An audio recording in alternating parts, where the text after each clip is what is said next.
feeling like I'm Akademiks.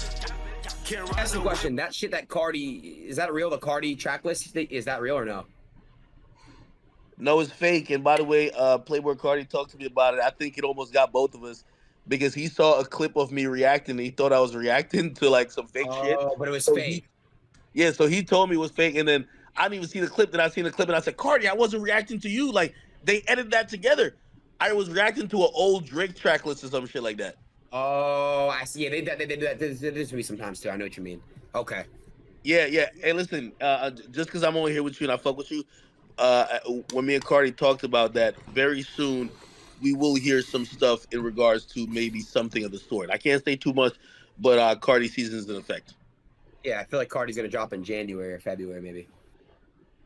Stay tuned. Wait, Ak, let me ask you. You said that I was like using Fousey and I was taking advantage of somebody who's mentally ill. Is Adin also taking advantage of Fousey? Yeah, you both were. I thought what Adin was doing was, pretty disgusting as well. What the fuck was I doing? Hold on, Akademiks, what was I doing, bro? Taking advantage of Fousey? Bro, I got him a fucking deal. How what the fuck you mean I'm taking advantage of him? I look out for him. Adin, I'm gonna tell you why I felt you were taking advantage of him, right? Go ahead.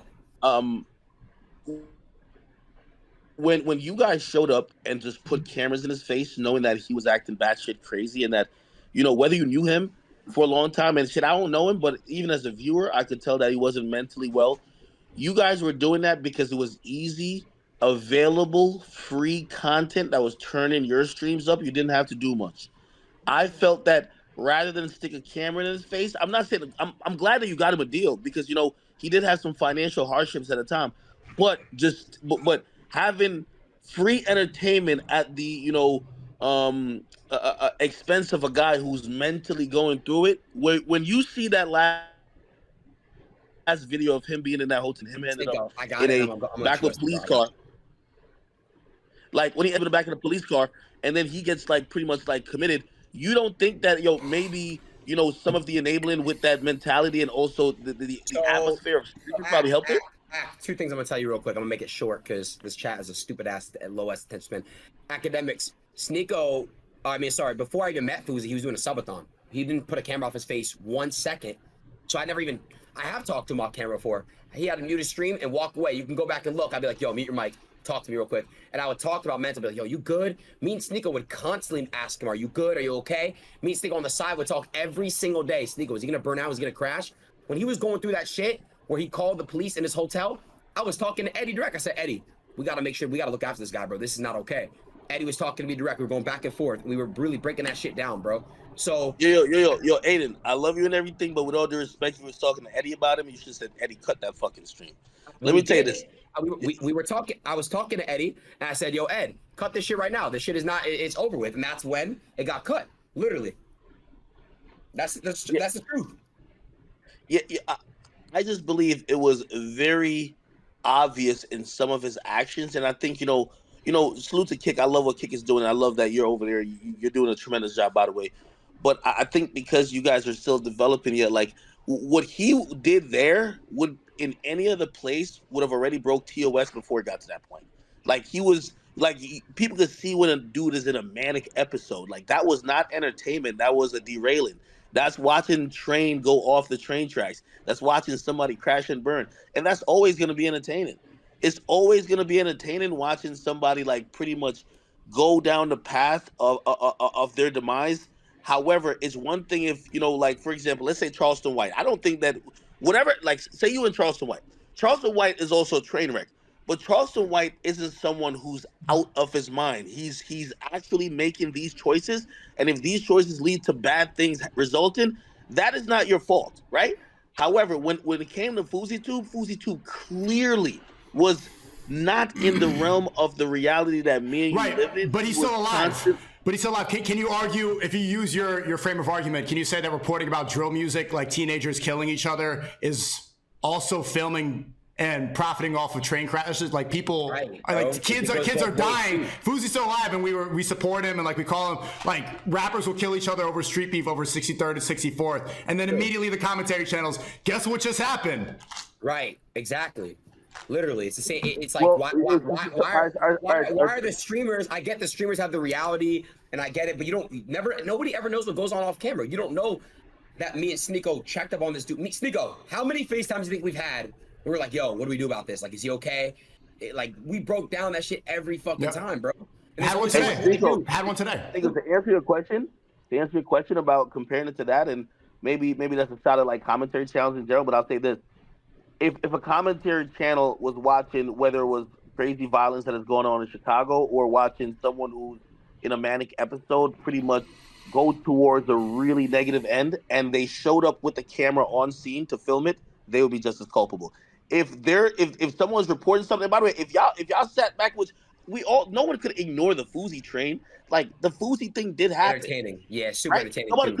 No one could ignore it. But Facts. It's all about enabling it, right? Like, for example, I'm telling you, it would be the freest content.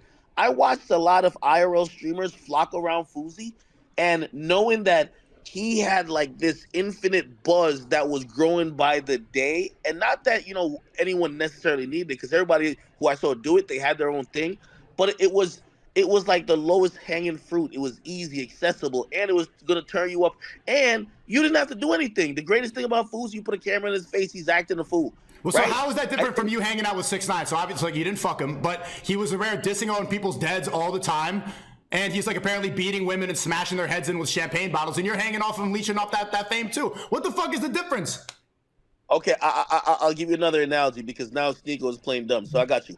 This would also be the equivalent of, okay, a drama alert reports that Logan Paul went to the suicide forest and filmed a dead body. It's another thing if they filmed a documentary while he was filming the dead body. Okay, do you understand one's the difference? It's one thing where you're actually in the midst of some shit going on, and rather than stop it when you could, you're having a camera there continuing the dissemination. It's very different than reporting about it. Now, let's talk about 6ix9ine. Chad, is he yapping? Have you ever seen me in a car with 6ix9ine when he was doing any of this dumb shit with him, filming it? I've only reported it. Most of the stuff, even when I'm reporting, I'm saying, this guy's dumb. I've told him as a friend, don't do this. Hey, why are you dissing the dead? Why are you beating up or making Perkio feel uncomfortable? These are things that I vehemently disagreed with. Never once. This is why I could sit down with a Lil Durk who clearly doesn't like 6ix9ine. I never had a camera there while 6ix9ine was doing his bullshit, and without any type of interruption, just say, hey, keep doing you because I'm getting great content. Imagine if I was that guy.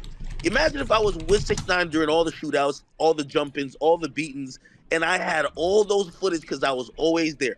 The truth is, number one, I'd be in an indictment. I would have went to jail. Number two, I would have been the most lit person ever because I would have gave you the best IRL streamers in the world. Imagine 6ix9ine slapping rappers with his homies, getting kidnapped, everything. The truth about it, we are friends, but I was never around any of those things. And also, I've spoken out against it, right? Again, I would tell him, if we could go back, I would tell him the same thing. Don't do that. Don't do this. I still tell him to this day, don't do that. Don't do this. I don't show up with a camera when he's going to do some dumb shit and say, even though maybe this ain't good, I'm going to film it. He had a camera on himself, though, on his own stream. You understand that, right? That's the one thing you need to understand. It's not like we showed up. We put a camera in his face. He had the camera in his face before we even showed up. And I agree. So, of course, there's some personal responsibility by him. I just know how the IRL community go. You guys kind of like circle like vultures around people who have that moment. And again, it's cool when it's a Neon, where Neon is like really entertaining, and he's like the goofy kid who's like finally experiencing like having a girlfriend for once. Cool, great. It's different when you have a grown man who's, number one, people have 10 years of history. I've been watching Fousey for 10 fucking years. I seen when this guy was depressed and ready to kill himself and doing all that. I seen when this dude got off YouTube. We've seen him at his very lowest. So when you start seeing him exhibit those signs, and it's clear to anybody that's not 16 that he's not mentally right. So having a camera in his face, or even not being, if you're going to show up, you should show up to stop it, never to film it and never to be a part of it. That's what I think. I told Sneako this then, and I still stood by it. Back then, by the way, I have an email from like somebody who claims to be his, I don't know, manager or something, saying he's having a comeback tour. They're asking if I want to do like, no, I don't want to do no content with him unless he's of sober and sane mind. This content shit don't mean a lot to me like that. I'm sorry. I'm not going to exploit you. I could have listen, what I saw, and no disrespect, and I'm not trying to throw shots, but there's an Adam 22 from No Jumper where they interviewed Boonk while he was so high out of his mind he could barely get up.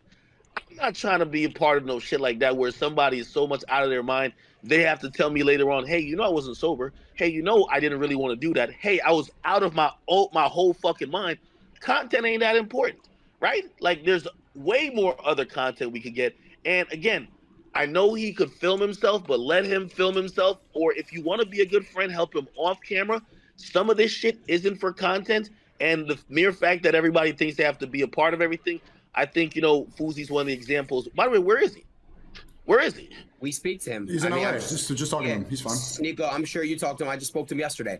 I'm gonna tell you right now, like the thing is, we don't speak everything that we talk about off camera, bro. I've been talking to his team. I have my team contact his team. Like I've been talking to him direct. He's talking to me direct. Like we want to make sure that when he does come back, I agree. Mental health is everything. I don't want him to fucking completely, go through that fucking episode again. Like he needs to really be, when he comes back, he needs to be the best version of himself and needs to make sure that he's sane, right? So, we're doing everything we can to make sure that he's gonna be the most sane level he possibly can. But at the end of the day, you just don't know what happens off camera. You don't know the conversations that are off camera that when are muted, the camera's off. It's the truth. Hey, one thing I'll say to you is this, right? Like you see a lot of people, we obviously see the tremendous amount of money and power and whatever that comes with streaming and being that popular, but the amount of pressure also matters. Like Adin, I saw you like, even in moments of like, just maybe stretched, like when, there was moments you thought, yeah, you remember when you thought, yeah, and you're like, yo, damn, is this shit going down? Put it like this, I've seen Fousey like care about the number on the screen, on that screen, that view count for so long that it really affected his mental sanity for a long time. So, I know, like, again, maybe I'm fortunate to maybe avoid that issue, but it affects some of the greatest creators out here. And by the way, he's such an entertaining guy that he's one of those people that, I still think he's trying to figure out. He always wants to be on top, but at what cost? Like if we think about the rap community, there was a time where Lil Wayne was at the top of the game, but he admitted that it was a lot of drugs that was fueling him there. He was getting seizures. Yeah. Some of these things come with a cost. And my whole thing is that, listen, Fousey Tube is one of the very few examples. He is the OG of this whole YouTube shit. Like, listen, everybody has watched Fousey Tube. Like, he's one of the first vloggers I watched. Him and Roman Atwood. So when I used to watch this guy, I want him to be successful. I'm not no hater. I want him to be successful, but I want him to be successful where I don't think he's crashing out. Yo, he's the OG to everyone. Like, put like this. If I see motherfucking, like, the newer, like, streamers crashing out, people gonna make mistakes. If it's like Jack Doherty, if he's crashing out, hey, listen, man, he's a young kid, man. Shit might happen. Whatever. Fousey, man, he's in his 30s now, man. He's going through a lot of shit. He's had it all, lost it all, had it all, lost it all. I pray for his mental sanity, and I know he. Chad, is Rice still live? Let's do monkey. The mere monkey fact with that Rice. he had to take this long of a break from streaming means that what he was doing, there was something severely wrong. So whether you acknowledge that you saw it up close or not, there was something severely wrong. If it was just, okay, he was tripping one day, you would have been back to streaming. There was something severely wrong, and that's the thing. Again, I don't know whether I don't want to be I hate people on soapboxes. That's what most commentary channels are. I try not to be that, but he has to figure that out on his own. But and when I'm calling you guys out or whatever. Okay, I'm gonna do monkey with rice. Monkey with rice.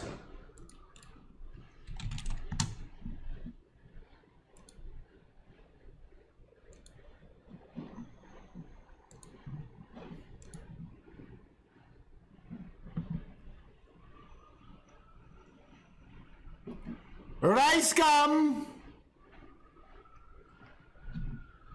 Rice! He said send me a link on Discord. Fine, I'll join back.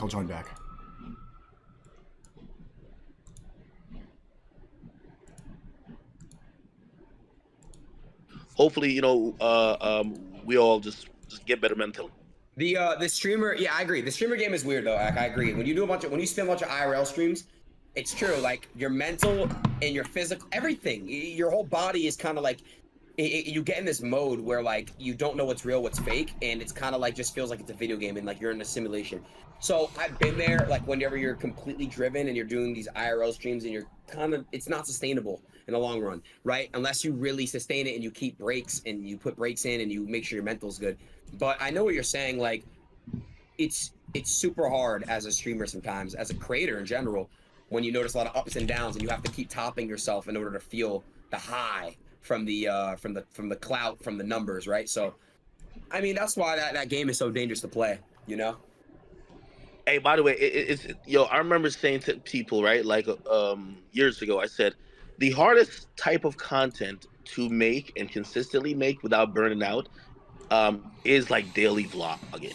Yeah. And I thought that for a long while till we got to this new era where it's about daily IRL streaming. Like what Sneako does is fucking nuts. Yo,